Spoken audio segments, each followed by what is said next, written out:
Assalamualaikum warahmatullahi wabarakatuh.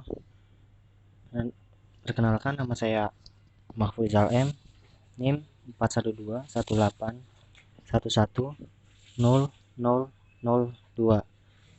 Ingin menjelaskan tentang analisa tapak Pusdiklat Informasi dan Media yang terletak di Jagakarsa, Jakarta Selatan.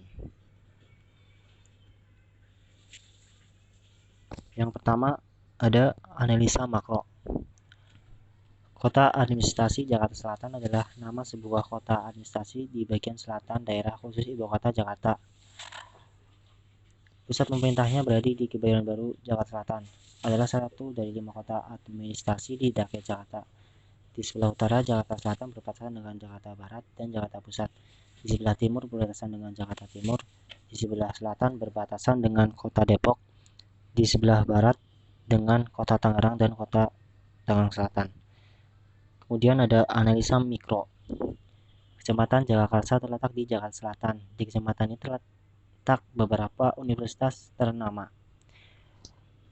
Dengan pertumbuhan penduduk yang tinggi dan wilayah yang terluas kedua Jakarta Selatan, setelah Kecamatan Cilandak, kantor Kecamatan Jagakarsa terletak di Kelurahan Jagakarsa, Jalan Sirsak nomor 2.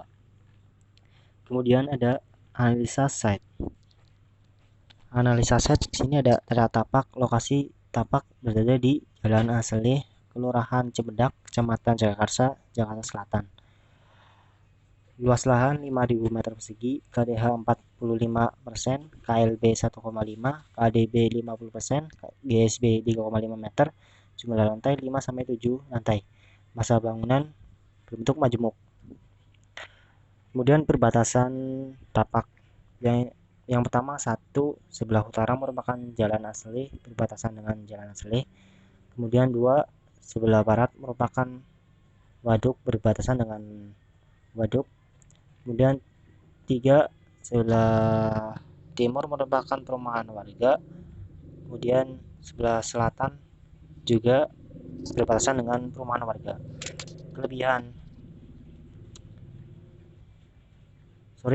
ada Jalan Aseleh yang menuju ke jalan utama Moh Cafe. Kemudian untuk kelebihan lokasi tapak masih bersih dan asli karena ada waduk dan pepohonan. Sistem irigasi yang baik karena ada waduk. Kemudian kekurangan, jalan yang sempit dapat memicu kemacetan. Akses kendaraan umum yang minim.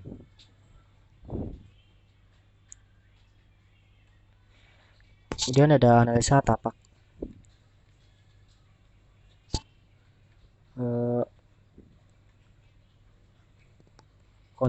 Kondisi site berbatasan dengan Jalan Aseleh 1 dan dapat dilalui oleh 2 mobil dan langsung menuju Jalan Moh Cafe. Untuk solusi, site berbatasan dengan Jalan Aseleh 1 dan dapat dilalui oleh 2 mobil dan langsung menuju jalan utama Moh Cafe. Kemudian kedua, kondisi site ini berbatasan dengan waduk yang memiliki view yang indah. Solusi, sisi ini dapat dimanfaatkan sebagai ruang terbuka. Kemudian ketiga, kondisi site ini berbatasan dengan pemukiman warga dan tidak memiliki jalan. Solusi untuk area yang berbatasan dengan pemukiman kita manfaatkan untuk area private dan loading.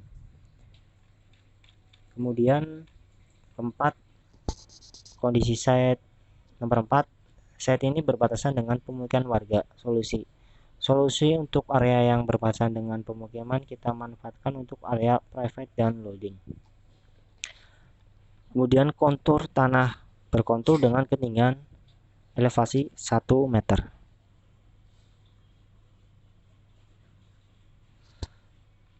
Kemudian ada analisa view dalam keluar. Yang pertama, tanda panah 1, kondisi site view utara berbatasan dengan Jalan Raya Aseleh, jadi berhadapan dengan Jalan Aseleh. Solusi untuk dari dalam keluar adalah dapat dijadikan sebagai entrance. Kemudian 2, side view arah barat. Dari dalam keluar site terdapat view yang bagus di mana berhadapan dengan view waduk. dengan suhu di area barat panas karena terkena, kemudian suhu di area ini panas karena terkena sinar matahari sore. Solusi dari analisa dalam keluar lebih cocok dengan area private karena view-nya yang sangat menarik dan suasana yang alami. Kemudian site nomor 3, set view area utara. Dari dalam keluar set terdapat jalan utama di mana jalan ini sering terjadi aktivitas angkutan umum dan mobil pribadi, serta area utara merupakan jalan utama menuju jalan Mokavi.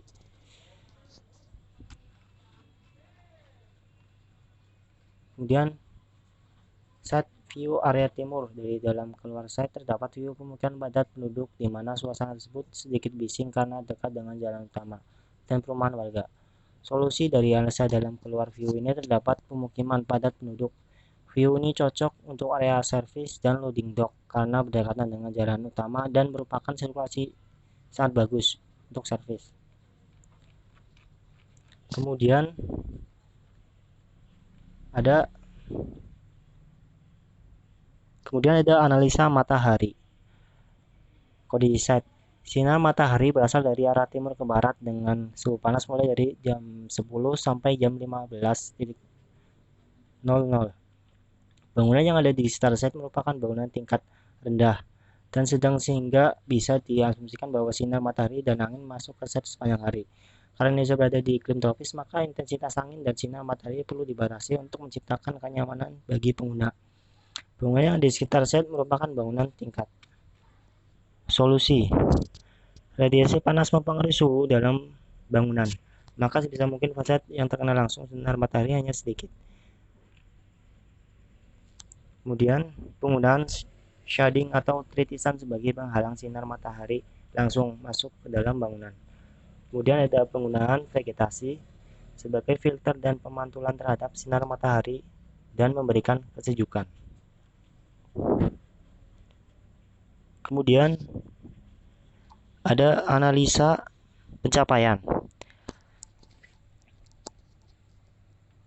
Analisa pengguna. Garis warna hijau merupakan tanda untuk akses bus. Garis warna merah digunakan sebagai tanda kendaraan pribadi dan umum, dan warna biru merupakan akses pejalan kaki. Analisa pencapaian baik karena dapat dilalui oleh berbagai kendaraan dan mudah untuk pejalan kaki dekat dengan perhentian bus, yaitu halte SMK. Dapat diakses menggunakan kendaraan umum seperti ojek dan angkot M20 atau JEK 45 jurusan Pasar Minggu Ciganjur, angkot D105 jurusan Depok Pondok Labu. Tanggapan: akses sebelah barat atau tanda A nantinya akan dijadikan gerbang masuk. Kemudian akses sebelah timur atau tanda B nantinya akan dijadikan gerbang keluar karena dekat dengan pedikan, maka tidak dijadikan akses masuk karena dekat dengan pedikan pasti menimbulkan kemacetan. Kemudian ada analisa kebisingan. Keterangan warna oranye merupakan setnya, warna merah merupakan kebisingan tinggi, warna biru merupakan kebisingan sedang, dan warna hijau merupakan kebisingan tingkat rendah. Analisa: set yang dekat dengan jalan raya dan pemukiman warga merupakan area dengan kebisingan yang tinggi, sedangkan set yang hanya berbatasan dengan pepohonan empang merupakan tempat dengan kebisingan yang rendah. Di sebelah utara merupakan jalan asli sehingga kemungkinan memiliki kebisingan yang cukup tinggi. Sebelah timur merupakan perumahan warga sehingga kira-kira memiliki kebisingan yang cukup rendah. Sebelah barat merupakan waduk sehingga kebisingan cukup rendah, dan sebelah selatan merupakan area pepohonan sehingga memiliki tingkat kebisingan yang cukup rendah. Tanggapan: zona publik ditempatkan di dekat jalan raya dan pintu masuk karena zona publik merupakan zona yang berhubungan dengan orang banyak umum sehingga harus mudah dicapai.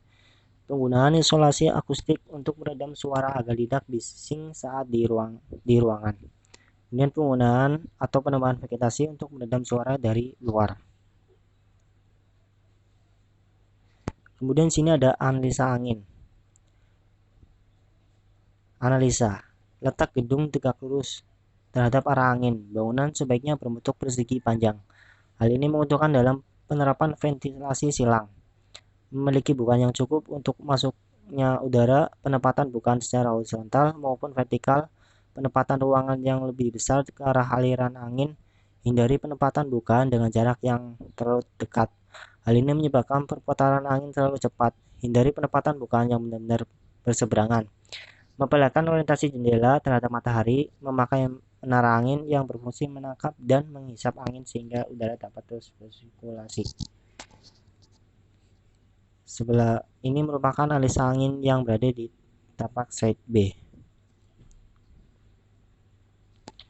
Kemudian ada analisa tautan lingkungan.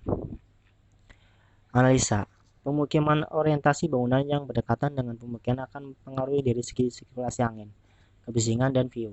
Jalan orientasi bangunan yang berdekatan dengan jalan akan mempengaruhi dari segi kebisingan dan keamanan, namun mempermudah aksesibilitas dari luar tapak. Tanggapan memberi jarak antara bangunan dengan pemukiman agar tidak terlalu bising. Sirkulasi angin tidak terhalang dan apabila terjadi kebakaran tidak cepat merambat. Bangunan yang menghadap ke jalan akan menjadi identitas bangunan tersebut dan mempermudah orang untuk menemukan bangunan.